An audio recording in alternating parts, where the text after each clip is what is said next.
Okay, my people, welcome back again. Oh,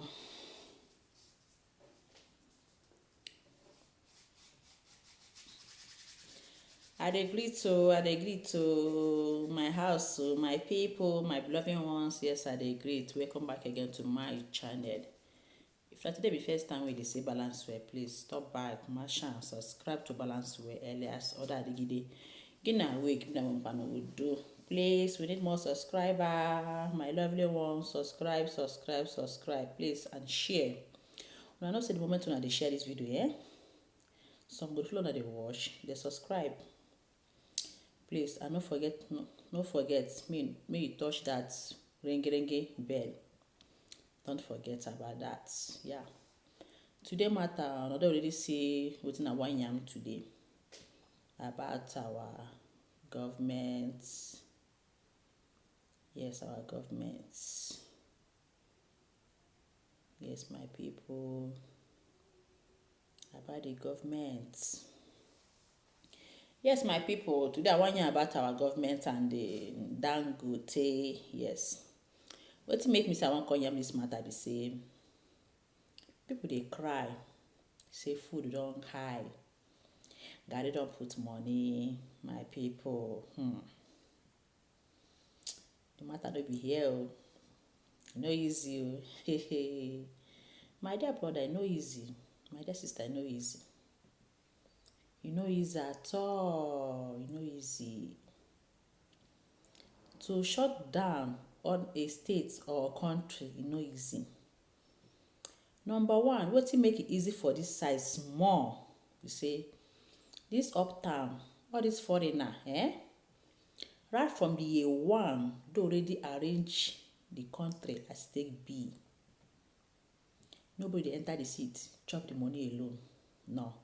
We enter the seat, that way you swear, promise, you go dey do one. So right from the beginning, Oh, happy, na so.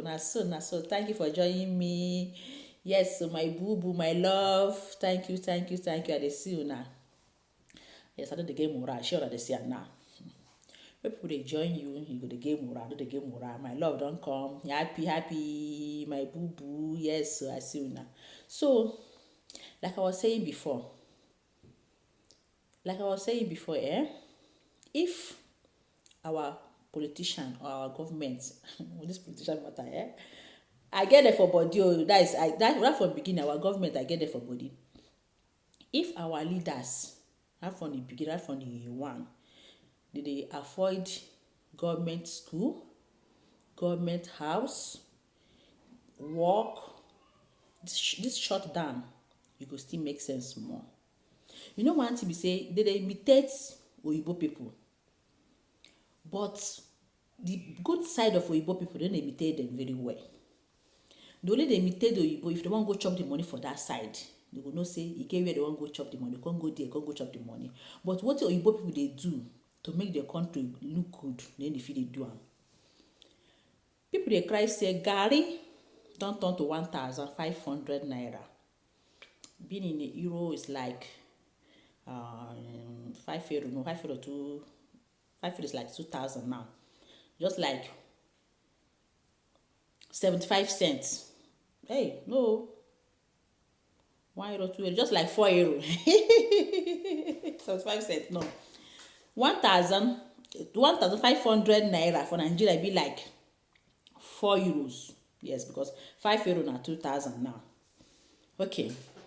If one pint of garri na 1,500, that means people will get 8 children, 7 children. Na kasala to them. Now, this is why I commit Dangote for this matter. Nigeria empower Dangote. This time around, Dangote is supposed to, in fact, I'm not even supposed to come here and give them. Now the time we go share things for those people wey make am be Dangote. Those people wey give her that son name.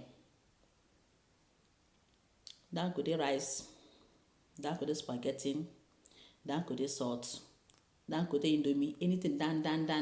Now maybe come begin dey share and dan to everybody. In warehouse, may open am free of charge. You no go minus anything for anybody. I don't know whether they listen with me at all. If Dangote release a warehouse of rice, begin dey share am, every family, everybody one bag of rice. The people go fit dey this house, dey eat Dangote rice till they open the road. Because no go tell me say person wey be the conductor or person wey be danfo driver or person wey be say na newspaper dey even dey sell along the road or market women. More just enter market women. Market women, some okra, if they no fit comot in the morning go buy okra, shade, sell, they no fit eat for the day. Now na block everywhere down, wetin they wan eat. Now people come dey cry say buy penta of garri na 1,500. They come dey swear, they give people wey dey do garri, people wey dey sell garri.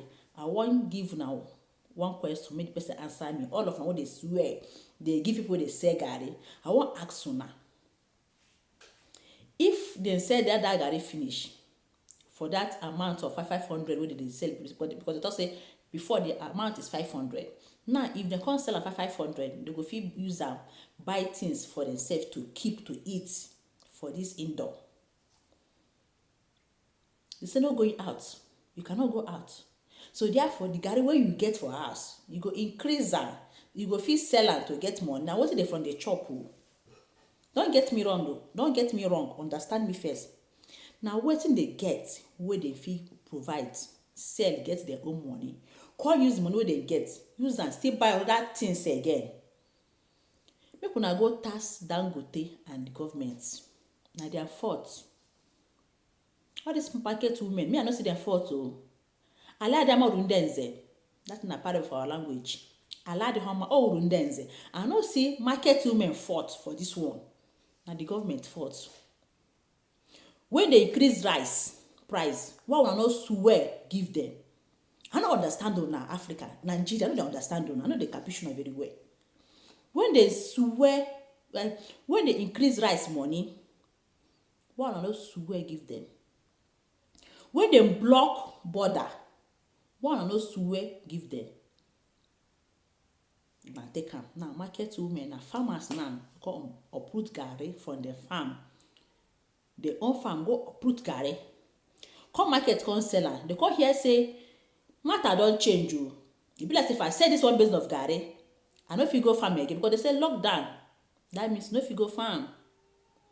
Now if you now fit provide only one basin of garri, go sell for the market, madam or oga, you go add am money. That is Nigeria for you. Ordinary marks now, people wey get shop add money, they sell am. Then how you dey expect who can get garri now, make you no add your own money, sell am? What I dey try to say today be say, all those swear una dey swear for market women, say garri do this one, garri do this one, abeg make una gather the whole swear na go dey swear for una government and Dangote. We dey do something about it. Mama no dey sell garri o. Before I come begin dey tackle me say na it's like her mother selling garri. Mama no dey sell garri o. Who will dey buy? In fact, we no even get land to farm. Where I from come, no land to even farm. Now business go take survive. So if those market women fit braise garri to survive, I no see blame on this one. Blame when me see na the government. No right, no road. Okay, now MTN now come dey give free data. Hey God, mama mia. I come dey ask now, MTN and Glo wey dey give, and Etisalat wey dey give free data, which light they wan use get the data? Now they say una life. I beg, Glo, MTN, salad, Etisalat, all of una wey dey glow for that Africa, make una gather the whole money wey people dey compensate una, begin dey help people. That will be better.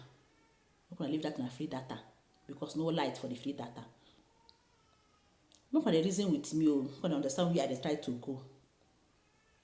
Dangote, wake up. Begin now. If na indomie, if na bag of rice, if na your spaghetti, if na your salt, release your warehouse, trailer, release them to any state, make they go share the poor people. It is Salat and the Glo. Happy God will help now. My brother, happy Not like God will help Nigeria Now we by ourselves go help ourselves. God don't they do your work tey. They feel me so? God don't they do your work tey. But now we not God don't fit come down for us now. You no fit come down for us. So na me and you go begin dey help ourselves. Make Dangote start dey share all the container now. Every state, because na all the states, everybody for Nigeria, dey support Dangote. And the other ones too. If you know wetin dey provide for that Nigeria, if you know wetin dey manufacture, anything wey dey provide come, wey be say na person, wetin be say dey eat, release your container every state wey dey go dey share them. At least e go still help small, because number one, I no get light, no free house, no free water. Hey, I pity some people. And make police people take am easy, because this opportunity now police wan use dem keep people for innocent people. They go be the keep people dey go make dem dey apart first. E get thing wey dey weak Nigeria. 3 things wey dey weak Nigeria. Say na these 3 things na him dey kill Nigeria. Ma mention am give una. Number 1, government. Dey kill Nigeria. Nigerian government. That's why they always talk say, let Biafra go, let my people go. Number 2, Dangote follow. Because what my wife Dangote follow. All those things where you go, in fact, only in market they market now. Only in product na in their market. Our government be the politician. And they kill Nigeria. Second, it's always our pastors. Sorry if your pastor didn't. I just call all these our pastors, all of them. Pastors are one of the problems when Nigeria follow gets. Pastors. Can you believe upon all these things wey dey happen now? Yesterday being Sunday, people still go church. They say they arrest the pastor. People come begin dey talk wetin dem dey their mouth. Pastor is one of the problem wey Nigerians get. Some of the pastor, ma put am some. Me una no come tackle me. For this my platform, I dey yarn the way it take be me. I dey yarn the way it take be me. The way they sometimes now go provoke me come out. The people na dey indoor. When they stay more than 10 people, then why are you going to church? Why can't you stay at home and pray to God? Pray to God. You by yourself, you pray, God will answer you. So my dear brother and my dear sister, make una share this video, Make this thing reach Dangote table. Also now our government, make them provide wetin the poor people will eat. Because those poor people, na them make them wetin they be today. Because I could remember when bag of cement na 580 naira. I bet if you dey watch me, you notice it when I talk. Thumbs up. 580, 560 bag of cement, and 4 something. I could remember that time. Bag of cement 4 something, 580, 560, 4 something. One morning, a climb to 1,000. When I not come out, come swear for them. When I not come out, come swear for Dangote. From that 1,000 now, the current amount now, I no fit tell on it because I no dey there again. Nigeria, wake up. Anything wey you fit do for you to survive, since you no keep person, you do am. Because if you say what you will get, you no go fit buy another person own. So market women now come begin to add price for their own market. You come dey cry for that market. No cry for market woman. Cry for your government. Go and talk to your government. They are the cause of everything happening. Now what I want to share with you today.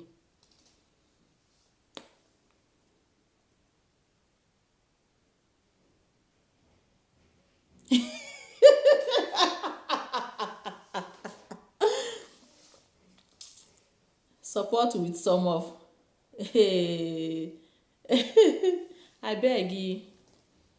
The money no reach for anything, You don't go take big pass that level. My own what you go do for now, Me open that warehouse. All those trail of rice, trail of spaghetti, me open now to each state. What it be 1 billion? What you want do? This one reach for only one state. You try, but you no enter anywhere. You no enter. You no finish one state. na but you know what they call Nigeria? Only one state. Haba. This one sef na money of one celebrity go bring come out. Reason with me. Only one celebrity go bring out this change come out. Hey, mokwe uka na na Africa, Nigeria. Hey, now what for now? Maybe got in trillion more would chop. Obraro.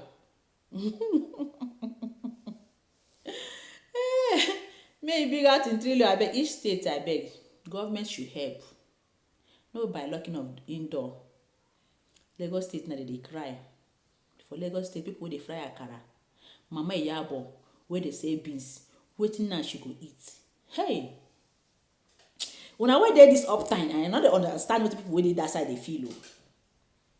I know because say me I follow dey here. I see now see this light now free of charge. I know they pay.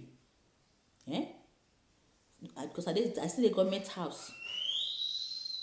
You get with Africa now, they know the government house. No, they understand now the young. You know the government house. They must pay for house rent. They must pay for water, food. That one a shop bank, a man must work.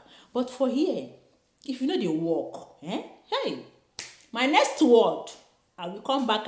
In fact, if I want to die, I will die for this Europe. And if I want to come back alive, I will come back for this Europe. Listen, if you know they work for a year, you go present yourself to government. See, you are not working. They will give you government house before you can be able to get a job. And when you get a job, you vamoose. You go out and still pay house rent. Nigeria doesn't do that way. Rather, you go build bako. Yes. If you go build bako house for empty land, begin to live there. Now this thing I want to try to bring out. Africa, we're gonna wake up. This is the time. We're gonna share this video. I beg you, my beloved ones. So share. We're gonna share.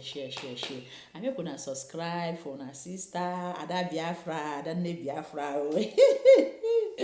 We're gonna subscribe. And the 12 for now. Any hand we subscribe, God bless that hand. Any hand we see share, may God still bless. Yes, they go to another level. Small. They climb one step or the other. So what are they call the be saying? Government should begin now. This one I listen to them. If they go get here. And the one they say coronavirus, so as you catch them, they are doing something and no medicine for now. Only God will help you now. Only God will. And the only way where God will help you now, now by una vomit that una chop. Because not go die with the money, not go carry the money go heaven or go bury and grand. Or when they use the money bury una. So make una begin now they bring out the money out. Now what na one yam today, yeah? So market women. If you want pentacarib still remain for your house, madam. If you like ones like 10,000, you don't concern anybody. Sell them because now what you go use? Other people they put money. What they put? Okay, assuming now she said they got 500 now. What did she want you to go buy max? What did they say max? What people they say must add money. So I was not going to listen.